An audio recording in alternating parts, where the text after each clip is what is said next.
Shalom and welcome to Jerusalem Studio. All Israeli leaders, military and civilian, acknowledged that the operational and tactical considerations and constraints governing the Gaza war are subordinate to the strategic ones having to do with global powers and regional interests. What are these strategic factors, and are they enhancing Israel's ability to employ force or inhibiting it?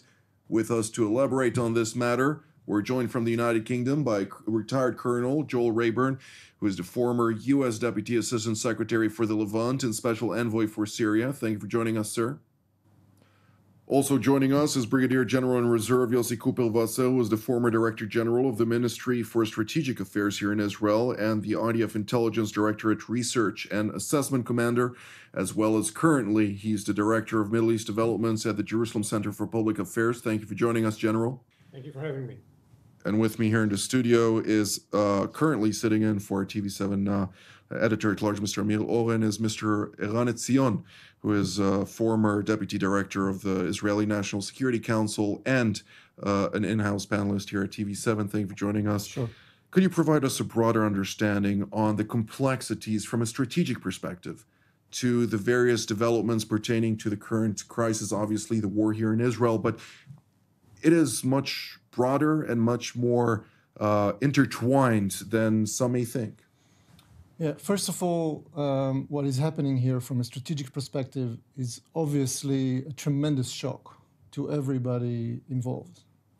For us in Israel, from the Prime Minister down, this was totally unexpected, even though there was a strategic alert, strategic warning, provided by our military intelligence, Mossad and others, pertaining to Iran and Hezbollah, mainly Iran, but Iran and its proxies, early identification of what they perceived as Israel's weakness because of the internal turmoil and so on, one factor.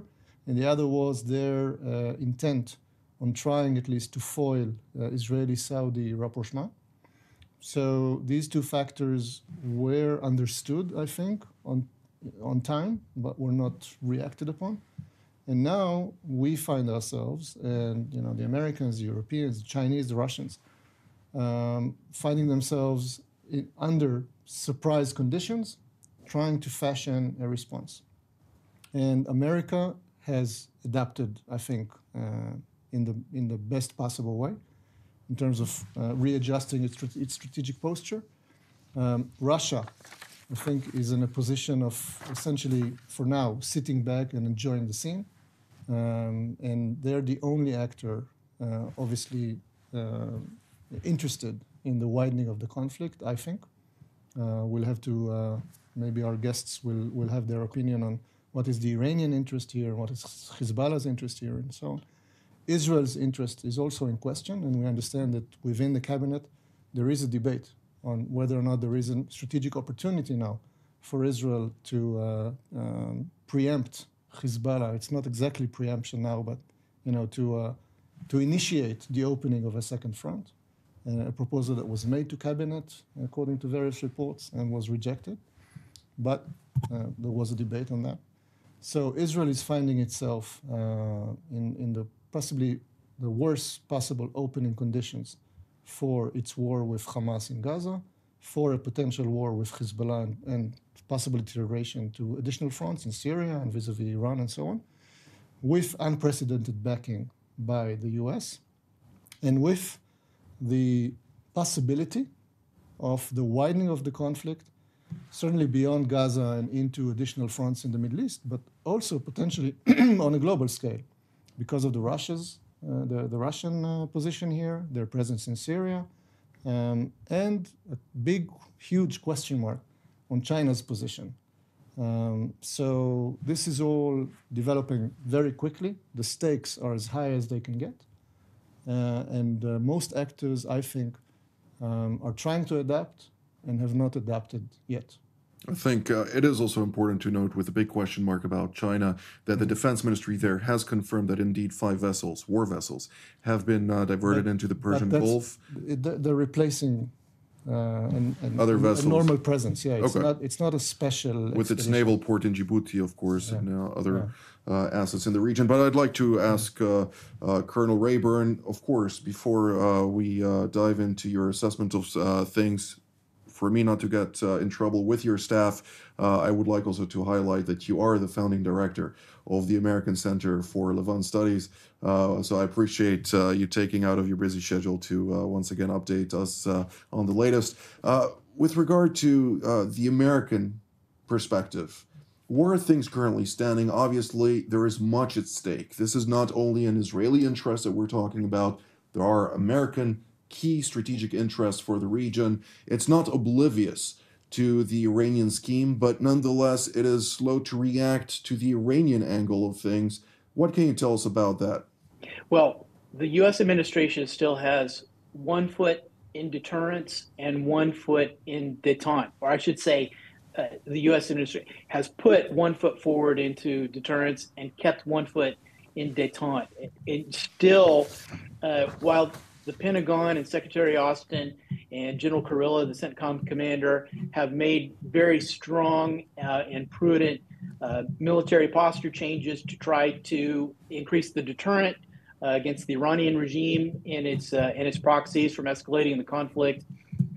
You haven't seen the kind of non-military measures that the administration would need to take to signal that it's fully embracing a strategy of deterrence now against the Iranian regime, and is putting aside what was, essentially an appeasement policy dating back to even before the JCPOA, I would say dating back to 2009, toward the Iranian regime. And so it's a mixed strategic message. So still the U.S. is not getting the maximum benefit from the military moves because it's the non-military measures. For example, still there's been no announcement that there's going to be a change of policy on enforcing sanctions on Iranian regime oil sales.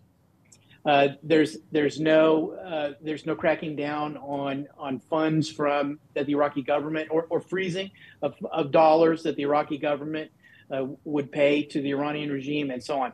And until things like that are done, and until there's an explicit acknowledgement by the U.S. administration of the Iranian prime mover role in this broader conflict, then the military deterrence will be of limited effectiveness, and unfortunately, that's going to introduce risk.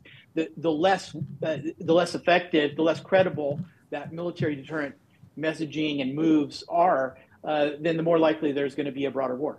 So it's an unsafe position for the U.S. administration to be in. Indeed. Well, General Kuperwasser, I'd like to hear your perspective on things, particularly also with regard to the United States, which obviously is closely coordinating and cooperating with the State of Israel. We, of course, referred to a couple of days ago to the cruise missiles being fired from Yemen towards Israel, which were intercepted by an American vessel, which also was then subject to repeated suicide drone attacks, which it also managed to intercept. It seems like there is a lot at stake here from a strategic perspective. How do you view things?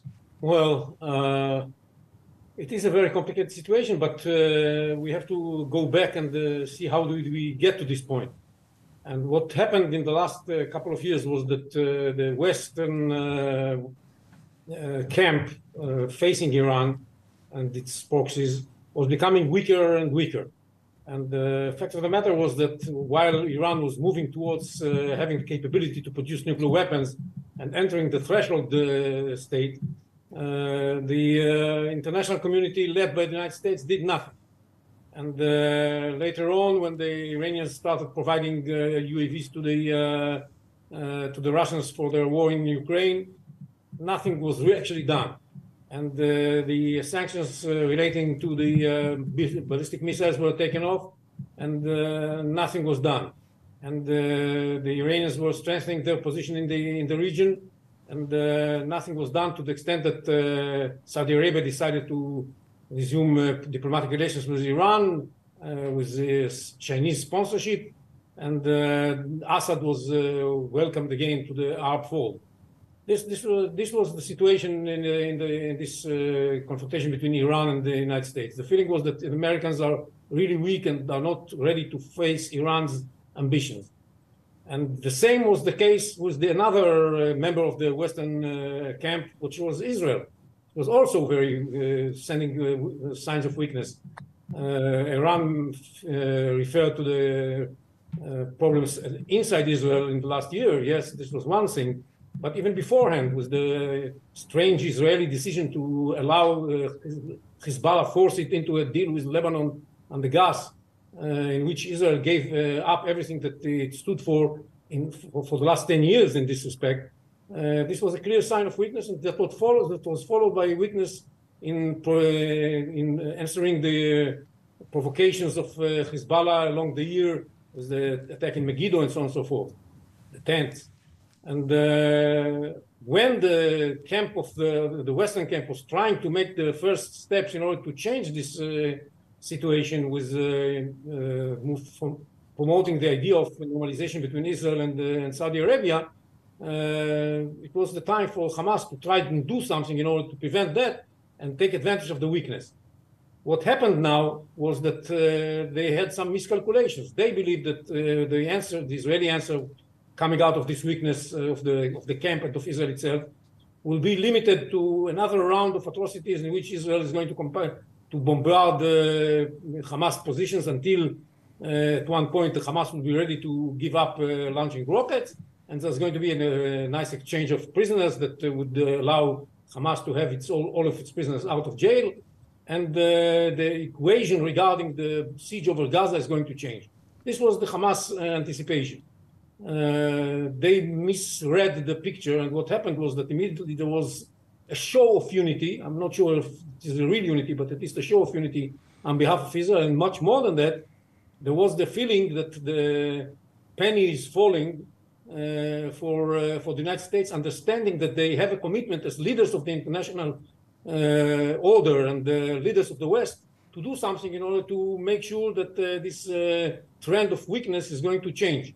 And this is why they decided not only to show solidarity with Israel as everybody else does, facing this horrific terror attack, but also to take some critical military moves that put them, as was said here, on the deterrence leg, and maybe even more than that, and clarifying that they are going to stand next to Israel. They cannot afford Israel losing this battle. It's too risky. And so they say clearly, yes, we expect Israel to fight by the book, but we want Israel to win. And so say the Germans, the British, the Italians, and the French. So it's a new situation that, in my mind, Hamas and Iran didn't envisage as something that's going to happen. And we are in the midst of this confrontation. The Iranians have a lot of things to evaluate and think of what are the repercussions that may come if they move forward and escalate further. They have decided to escalate a little bit, just to test the water, with the Houthis, as you mentioned, and with the attacks on American bases in Iraq and Syria. But they have not crossed the line that would indicate that they have decided to go for an all-out war, because they understand it's maybe, first of all, it's too early, and secondly, it's quite risky. They might decide to do that because they are fanatics, but they have a different way of thinking than ours, but they haven't decided to do it yet. And what stands now on the line is the possibility that the axis led by Iran is going to lose one of its most precious assets, the control of Gaza, that allows it to carry out such attacks as we saw on October 7th. Indeed. Even though I'm a big supporter of the rules-based, the importance of the law and the laws of war, I think if you really think about the big picture, going back to Otto von Bismarck, who said that the moment war starts, you can throw every treaty into the garbage bin, and then 2 world wars ensued. So obviously there are reasons for those rules to happen, and therefore when we're looking at the scheme of things at this stage, to what degree are those strategic complexities which we heard, which I'd like also to hear your perspective too, are they challenging the Western mentality or civilization, which obviously is under threat, but to what degree on the strategic level is it being counterbalanced to a certain degree? I'm not sure I buy into this scheme of clash of civilization and our conflict here in Gaza kind of intertwined in a potential World War III. I do think that there is a real test here for Israel, for its place in the region, for its policy, for its relations with its enemies, first and foremost Iran, but not only. It's also a test for the American posture, and we'll see what this administration does, and we'll see what happens if there is a change of administration a year from now, which I think will have a tremendous impact on everything that we're discussing here. But I think it would be very interesting to think about the realistic outcomes, end states, of this conflict and their potential implications. And I want to posit at least my initial modest idea of what is possible and what is not. I think, for example, that a regime change in Iran is not in the cards. I think... Within what context? Within the context of a widening conflict, an actual conflict between Israel and Iran, potentially even between the US and Iran. I don't think there's going to be a regime change in Iran. Even if the United States Yes. enters into the conflict, you Yes. don't see? Interesting, No. okay. No. Neither do I see a complete, shall we say, restructuring of Lebanon. I simply don't see it. Perhaps I would like to see it, but realistically I don't see it.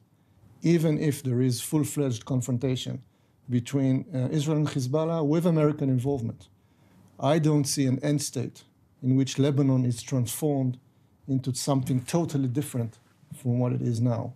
I don't see anybody capable of uprooting Hezbollah from Lebanon in the fullest sense. And when we zero in on Gaza, I would also question what is a realistic end state in Gaza. And I would say bluntly that absent a full, prolonged Israeli occupation of the entire Gaza Strip, there will not be an uprooting of Hamas in the military sense. And it's questionable even under these circumstances if there will be a total uprooting of Hamas, annihilation of Hamas, as some Israeli leaders are saying, in the wider sense, in the civilian sense, in the ideological sense, and so on. So I think it's very important for us as strategists to look at what are the realistic outcomes and think accordingly about the optimal policies in this kind of situation. Indeed. Well, I'd like to hear both of our distinguished guests on this matter. Colonel Rayburn, we'll start with you. Do you see a reality change throughout the region concerning the fact, and if I interpret this correctly, Mr. Etzion, Hamas is more than just a terror organization, it's an ideology. And as Operation Inherent Resolve is currently with an open-ended deployment in Syria and Iraq to try and mitigate the resurface of the Islamic State, which remains very strong ideologically and religiously in those people, it seems like this challenge goes far beyond just those two countries.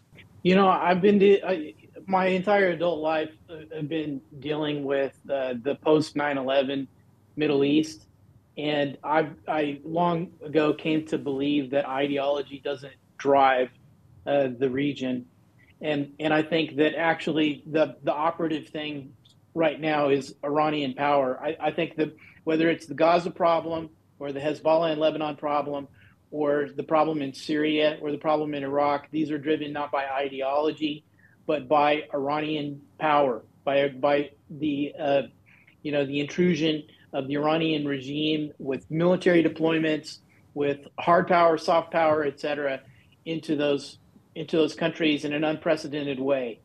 And I think each one of those conflicts, including the Yemen conflict, would be greatly reduced in scope and actually solvable if the Iranians could be gotten out of them, if the link between the Iranian regime and these local conflicts across the region could be broken, could be severed. So that's one of the reasons why I've thought that the entire Middle East, one of the keys actually to the long-term stability of the Middle East is to try to get the Quds Force out of Iraq, Syria, Lebanon, Yemen, Gaza, but also to put pressure on the conduits that the Iranian regime uses to project its power across the region. And there's a guy who has not been named since October 7th very much, who's kind of hiding, running for cover as everything is going on around him. That's Bashar al-Assad. Bashar al-Assad is the vital link, the crucial link between Tehran and Hezbollah. He is the host for the two fronts that pose the greatest existential threat against Israeli security and others, Israel's neighbors and the Syrian neighbors as well. So I've thought for a long time that the U.S., Israel, and everyone else should be combining in a pressure coalition against the Assad regime to compel that regime to sever its relations with the Quds Force, and if it won't do that, then to put pressure on that regime to collapse it and let a successor state or a successor regime come into power in Damascus that will not be a conduit for the projection of destabilizing Iranian power in the Levant. So that's one of the things, if I were a strategist inside the U.S. government, inside an international coalition, that's what I would be suggesting we take a hard look at right now. General Kuperwasser, your take on things?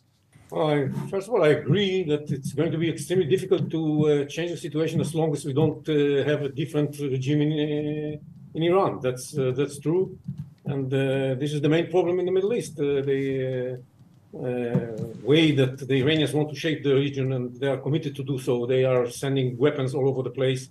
They're sending their financial assistance to everybody, buying the proxies and building their capabilities, and that's the bitter fruit of that effort that we are now having to eat.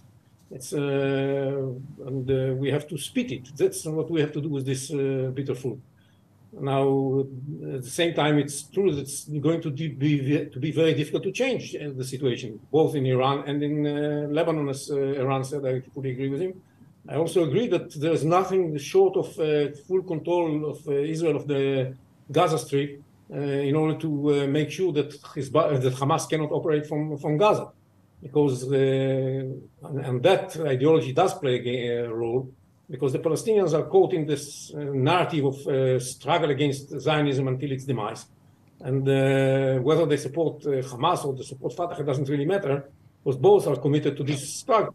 And we have to control the Gaza Strip in order to make sure that no terror attacks or no terror attacks of the kind that were carried out on October 7th may emerge from this territory. And this may take some time in order to take over the Strip, and much more effort is going to be exerted in keeping control of the Strip. And then we shall have to see what can be done about Iran. It's a stage by stage. As long as we have the American commitment and understanding and growing understanding that this is a project of our generation, for the Americans, just like fighting ISIS, just like fighting the Nazis in the time of the Second World War. This is what the West has to do now. It has to make sure that something changes in Iran. And once this understanding is accepted by the Washington administration, then there's going to be potential for a change. But before that, we shall have to keep fighting. Indeed. Well, I think one should also highlight, if I may paraphrase Clausewitz, who said that war is the extension of politics, so is diplomacy, and so are other tools within that scheme. Mr. Etzion, we're drawing near to the end of the program. In 2 sentences, where are things heading from here from a strategic perspective?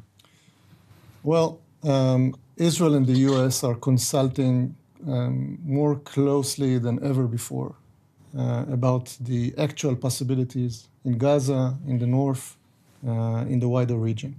This idea that was put forth here by Mr. Rayburn of and putting the, shall we say, the Syria box into this very complex strategic game is an interesting one that I agree should be considered.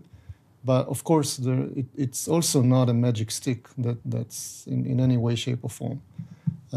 We are going to have to reshape the situation in Gaza and in the wider Israeli-Palestinian context, hopefully with the assistance of the Americans beyond this administration, because it's going to take more than 1 year. And hopefully also with the assistance of a major regional actor, which we did not mention, which is Saudi. And if the outcome of this, on the positive side, is going to be a new regional and international coalition that will reshape the Israeli-Palestinian scene and the wider regional scene in a favorable way from an American, Israeli, Saudi perspective, then this may not have been in total vain. Indeed. I actually think, and this is very important to highlight, that India is also a very important factor that not many have mentioned in recent weeks at least, but nonetheless, with focus on the last G20 summit at least, talking about the interconnector from India through the Middle East to Europe, establishing an alternative to the Chinese paradigm of a Roads and Belt Initiative, in which it is capable of taking over much of the infrastructure throughout this region, may be outmaneuvered, but of course everything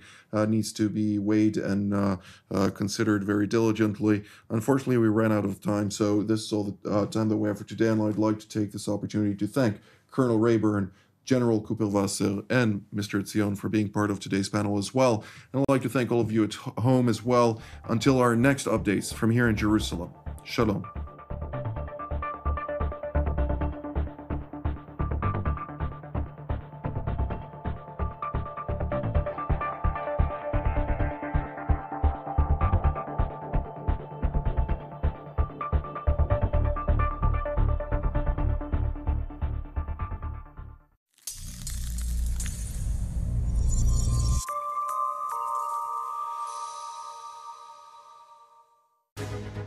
My name is Doron Gavish, and my background, 30 years of serving in the Israeli Air Force.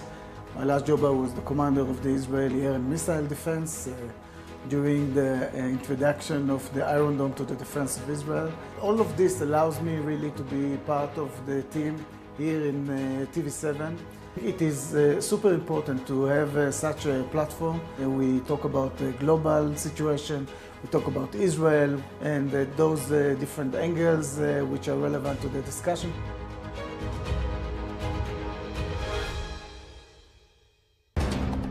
For more of TV7's productions and editorials, we invite you to visit our website at tv7israelnews.com.